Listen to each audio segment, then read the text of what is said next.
Our final presenter for our 3-week lecture series will speak on the Zohar, Steve Levy. Let's begin our study of the Zohar with an invitation.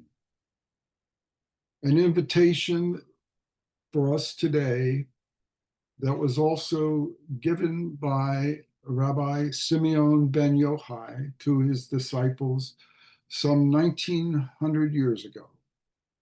They had been hiding in a cave for 12 years because it was unlawful to come out and teach and talk about such matters.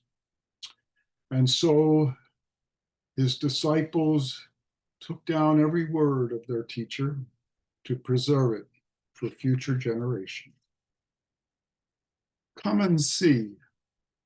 The stories of the Torah are only the outer garment. The wise see beyond the garment and behold the soul. Every word is a hidden key. Every letter is a doorway. All matters in the Torah are of superior nature and are uppermost secrets. The Zohar explores the inner meaning of the 5 books of Moses and the mysteries of the soul. It originates from the same sacred impulse as the Diamond Sutra and the crest jewel of wisdom. It has the power to guide lives, awaken the heart, and shape civilizations. The Hebrew word Zohar means radiance, a word symbolizing that it is a book that contains and reveals the sacred illuminating essence of divine wisdom.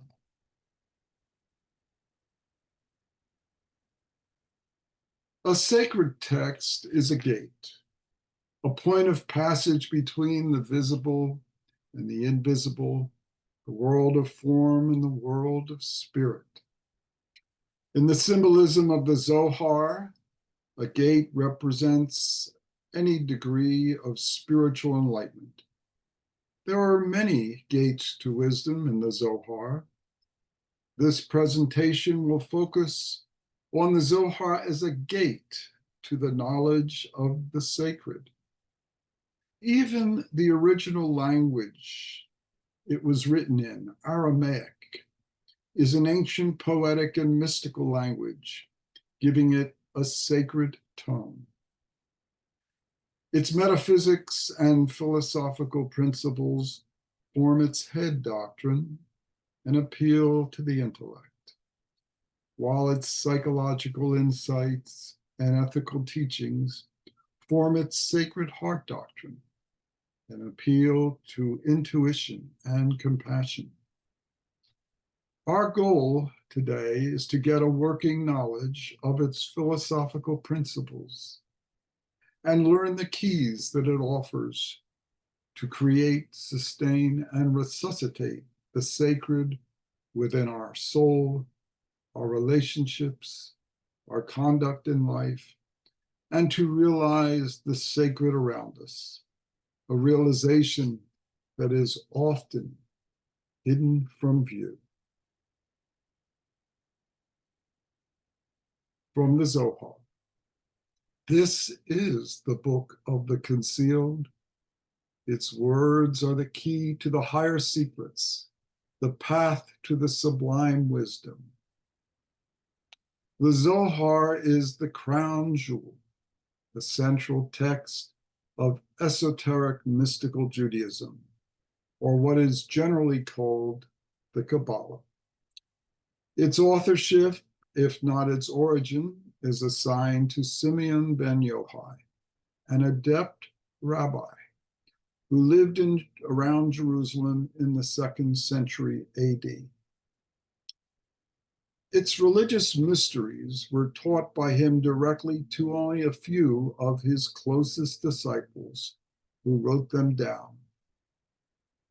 His work is a bridge between the older Chaldean Kabbalah, called the Book of Numbers, and a significantly edited version published in Spain in 1280 AD by Rabbi Moses de Leon. Drawing upon surviving literary fragments of the teachings of Ben Yochai and other mystics, De Leon fashioned what has become to be known as the written Zohar.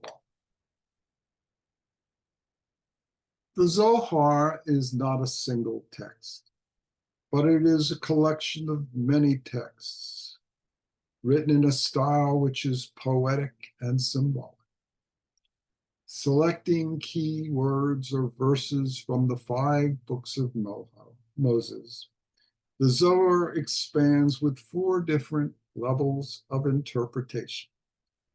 First, there is the literary narrative of the text. Second, the moral and ethical significance of the text. Third, the symbolic and allegorical consideration. And finally, its esoteric and mystical meaning.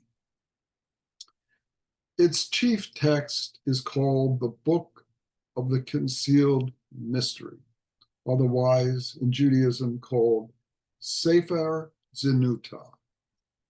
This book was compiled, we are told, from the same original ancient source as the Chaldean Book of Numbers and the stanzas of the Book of Zohar, upon which the secret doctrine is based. However, the Zohar acknowledges that its true esoteric meaning goes beyond the written text, which serves as a veil to the uninitiated. To quote Rabbi Simeon ben Yochai, if the 5 chapters of the Book of Concealed Wisdom include the entire wisdom, then they are the best, and there is no need to study further. This is true for one who has entered wisdom and come out of it in peace. He can see here the incorporation of the entire wisdom, but it is not so for one who did not enter wisdom and emerge from it in peace.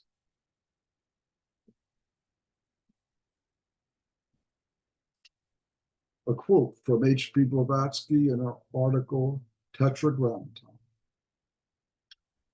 Having studied the Kabbalah for nearer 40 than 30 years, I may perhaps be allowed to regard the Zohar as a legitimate ground for me to stand upon. Considering this quote by HPB from her article, Tetragrammaton, the Zohar deserves the attention of every serious student of Theosophy. Now you see on the screen the term, the 7 pillars of the Zohar. In actuality, the Zohar does not refer to having 7 pillars, but this is the term formulated primarily for the purpose of this presentation, to give us a fundamental grasp of the Zohar so we can stand upon it, just as HPB could.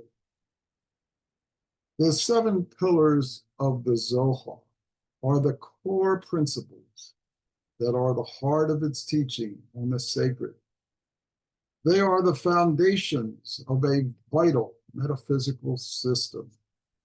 They are the Zoharic formula that can be applied to unlock the mysteries of the cosmos and the soul.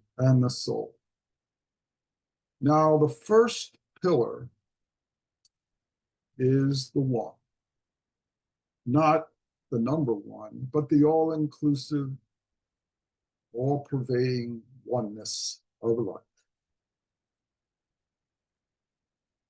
Ein Sof, the deific principle,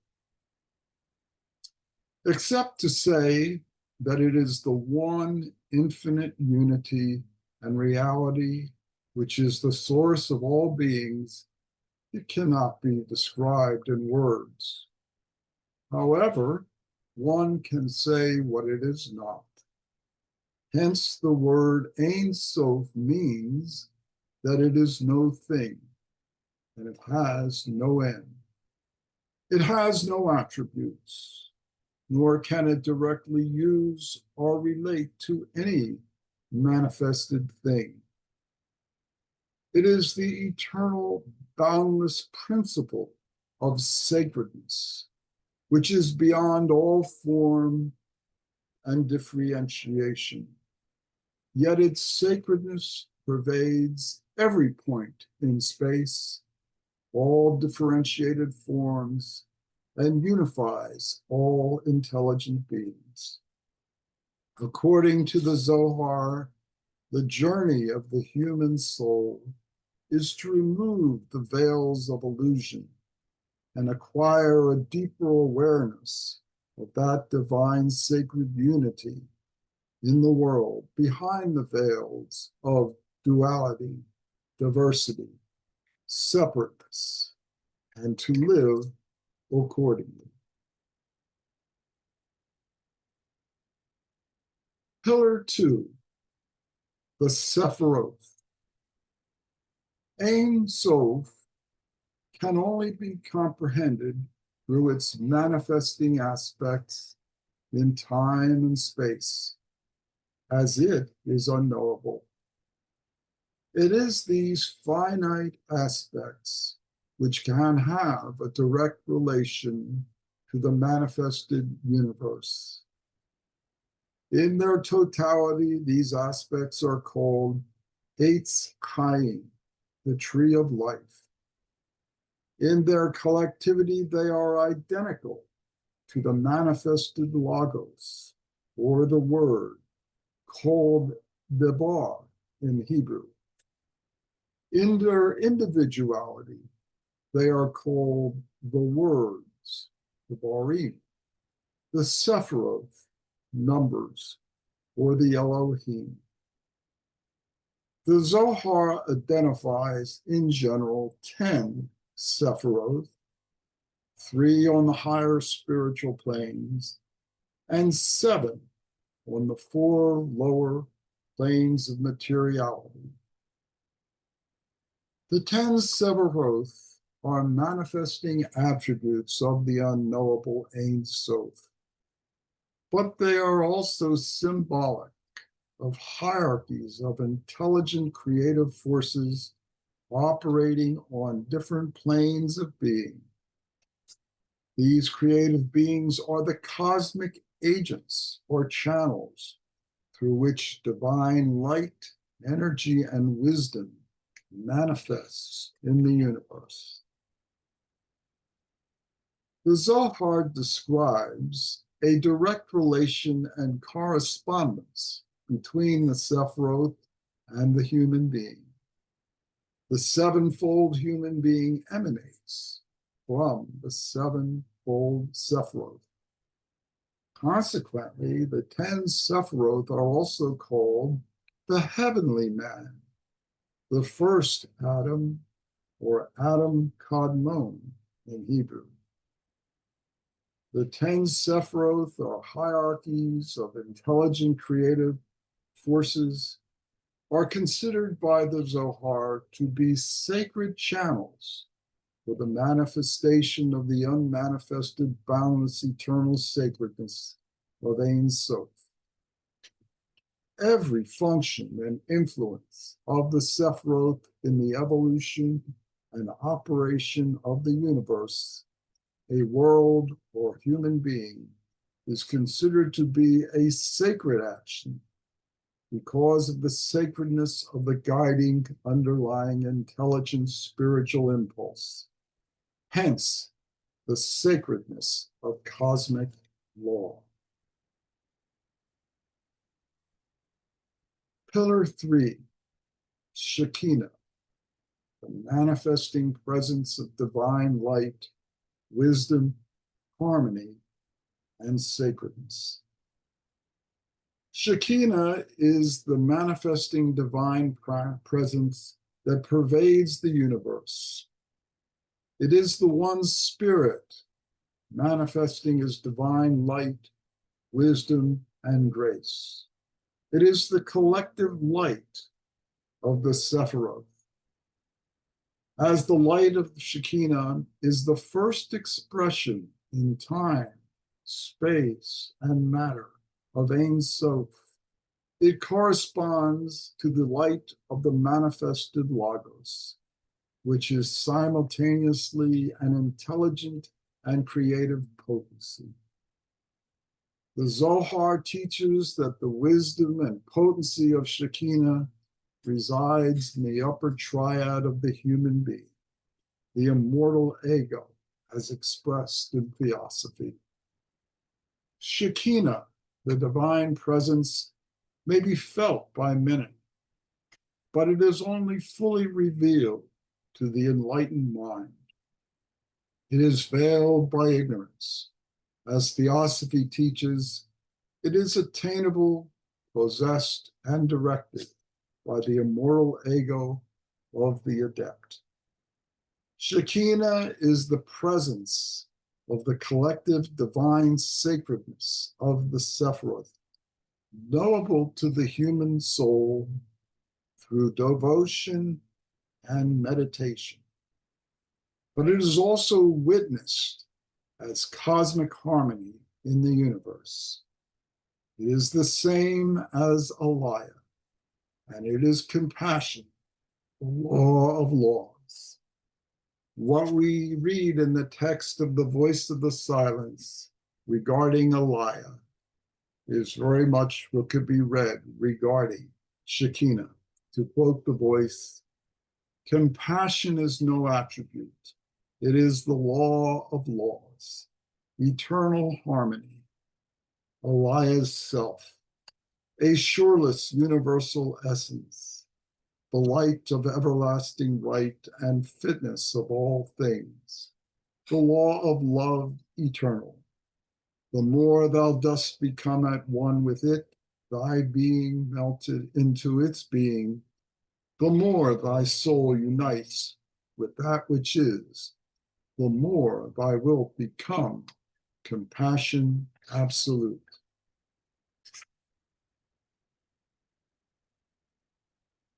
Pillar 4, Tikkun, the archetypal man and the divine human partnership.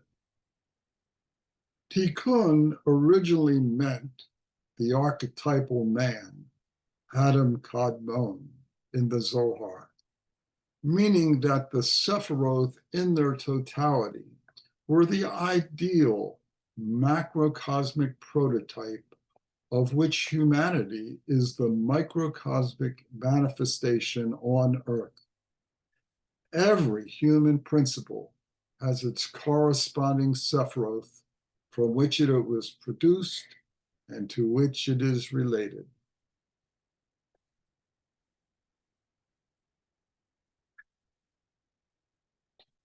The Zohar speaks of 5 levels of the soul: Nefesh, Ruach, Neshama, Mekaya, and Yehida. And on the right side of the screen, you can see corresponding terms in Theosophy referring to the animal soul, the human soul, and the spiritual soul. The highest level of soul, Atma Buddhi, the monad, or Yehida Makaya, is already within, but one has to access it according to the Zohar. These 5 levels of soul are not separate from one another, but are interconnected with one another and the cosmos. The human soul, Neshama, Manas, the thinker, is a bridge between the spiritual and material, partaking of a spark or ray of the divine, but also connected with the physical world through its physical principles, the astral body and the physical body. And of course, in the Zohar, we have corresponding names for those principles. In the process of manifestation, every spark or ray of the divine archetypal man, the Logos, descends into the material worlds of being. Here we have echoes of the third fundamental principle of Theosophy. Every human soul has the potentiality of the same creative power as its archetypal source, the Logos. This makes the human soul a sacred agent. The duty of every human soul, according to the Zohar, is to restore and preserve cosmic harmony and elevate the divine sparks trapped within matter. In the later versions of the Zohar, Tikkun refers more specifically to this divine-human relationship. Human action has a profound cosmic effect in the spiritual realm, which makes individual spiritual action a sacred task and responsibility. A human being participates in the sacred work of Tikkun through the performance of ethical deeds, kindness, spiritual intention, and the striving for balance and harmony within oneself and with others.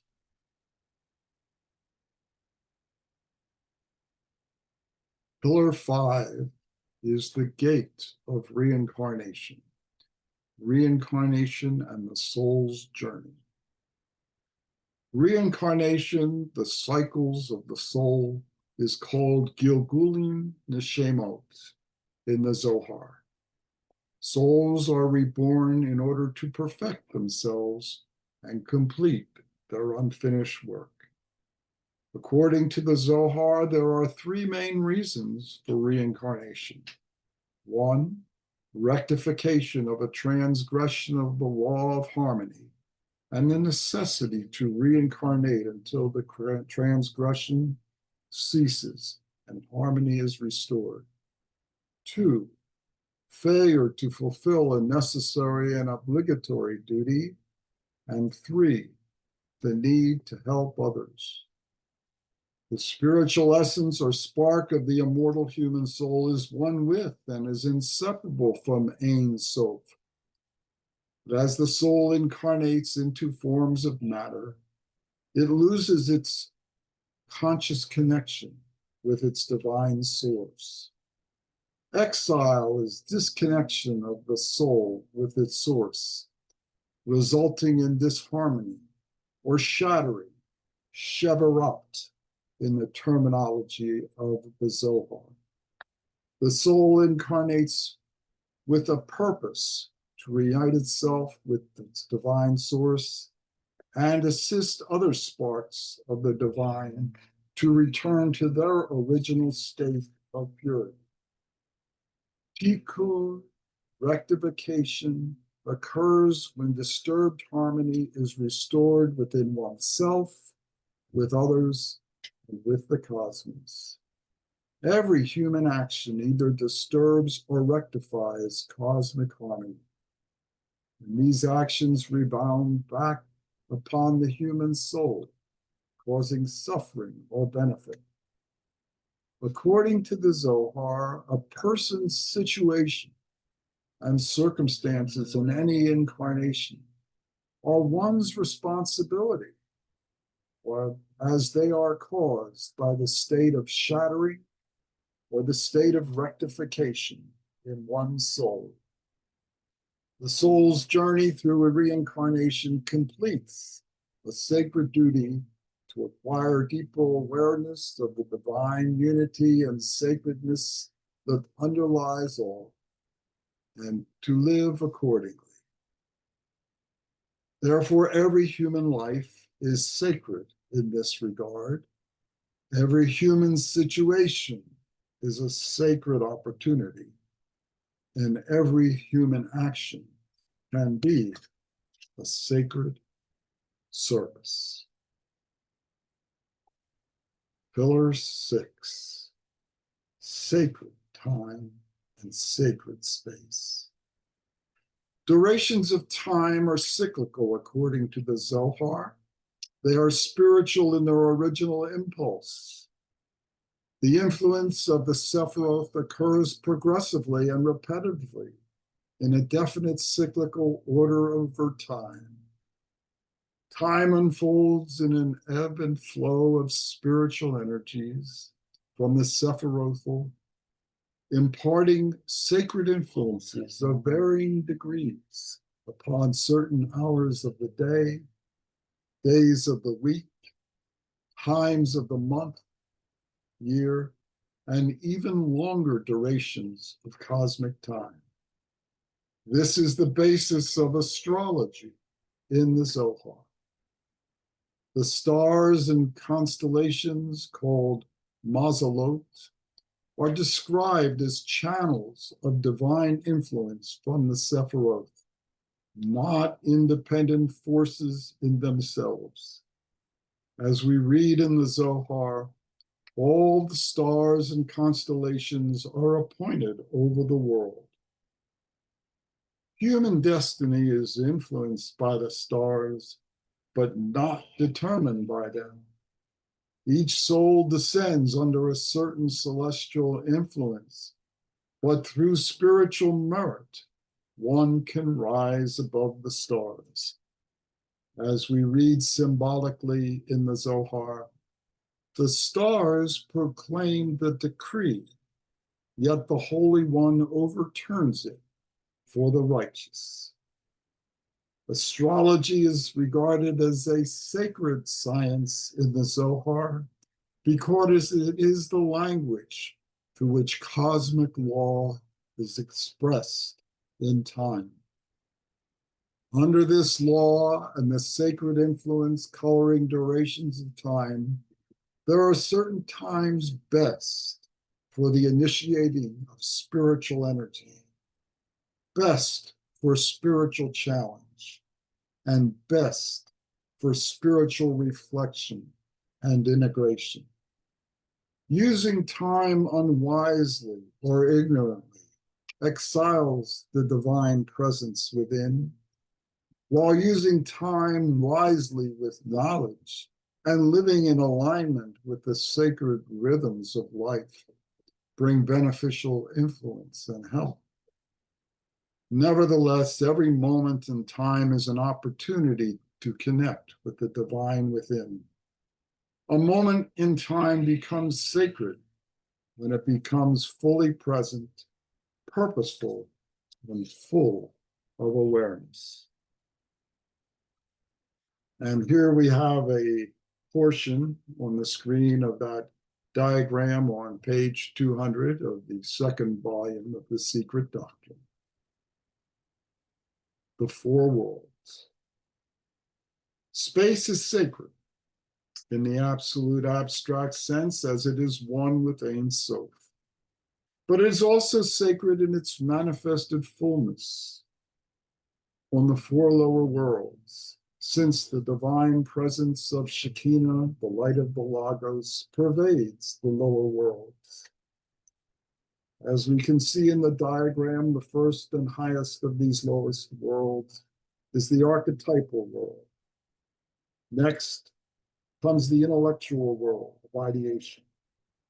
Third, the world of formation, substantial and formative. And fourth, the world of physical material world or universe. It is the objective lowest world that we are part of. As we can see in the diagram, according to the Zohar, the human principles have their relationship to the four lower worlds, and the Sephiroth, the seven Sephiroth, are also related to these four lower planes of being. The lower world, Sephiroth, and our human principles are not separate from one another, as they ultimately exist in space, which is itself one, even though sevenfold in its manifestation. According to the Zohar, all the creative potential forces and substances of these worlds and Sephiroth exist within the human being and within the human soul. The human soul has potential to access all those dimensions or worlds. According to the Zohar, these worlds gradually degrade the divine sacred light and influence of Shekhinah according to their increasing degree of materiality. The human principles having their relationship to the four lower worlds are also sacred in their respective degrees, but none is completely devoid of sacred potential. According to the cycles of time, there may be specific areas and locations on Earth that are impressed with a higher degree or of divine influence and sacredness, according to the periodical impressions of the Sephiroth acting on one of these four worlds. Nevertheless, because of the creative spiritual power inherent in the human soul, every place or state of being, physical, vital, astral, psychic, mental, moral, or spiritual, has the potential to express the sacred if it is cleansed of its dross and set apart for a spiritual purpose by the free will and choice of the human soul. There is no place, within or without, internal or external, that cannot become a sacred temple for the purposes of the soul, performing actions and duties with spiritual intent and effect. And finally, pillar 7, sacred sound, the potency of numbers, letters, words, and texts. Ein Sof is absolute light and absolute sound, which is darkness and silence to the perception of finite beings. The first stirrings of emanation and manifestation are described in the Zohar in the language of voice or kol, breath or hevel or sound. According to the Zohar, it is not an audible sound, but a primordial metaphysical word, breath, or vibration. Numbers, letters, and words are the channels through which the divine breath or vibration shapes the universe because of their relationship with the Sephiroth. The gematria is that part of the Zohar which explains the hidden correspondences between the Sephiroth and words, how numbers, letters, words relate, and reveal the hidden meaning of the esoteric text. When human beings read aloud, chant, pray, or speak, especially with spiritual intention called Kavanah in the Zohar, they activate the latent divine power within numbers, letters, and words, and awaken the corresponding Sephiroth. No beneficial, sacred effect of sound occurs without that of spiritual intention, and harmful effects may occur if speech is hurtful and with harmful intention. And here perhaps are the most significant aspects in relationship to our whole series on sacred texts of the world. A sacred text is a spiritually potent channel for divine energy, light, and wisdom, which makes it vital and transformative. The words of the sacred text are such that when spoken or written, they have a sacred potency because of the mysterious influence of sound, numbers, letters, words, and their combinations. A text conceals within the language symbols and myths more than its sacred meaning. Even the casual reading, speaking, or listening to such texts with spiritual intention will have a beneficial and purifying effect.